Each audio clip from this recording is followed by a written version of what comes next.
അരികെ വന്നു ഞാൻ കാതിലൊരു മന്ത്രമായി കാകലികൾ മൂലവേ തത്താല് പെണ്ണേ சேலை நெய்வேன் கண்ணே நாணத்தால் ஓராடை சூடிக்கொள்வேன் நானே ஆலோலம் கிளிமுத்தேவா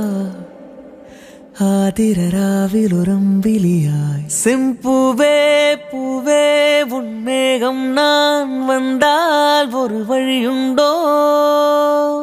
சாய்ந்தாடும் சங்கில் துளிப்பட்டாலும் முத்தாகிடும் முத்துண்டே படைக்கொண்டு நடக்கும் மன்மத சிலையோ மன்னவன் நிறங்கள் பல்லவன் ஒளியோ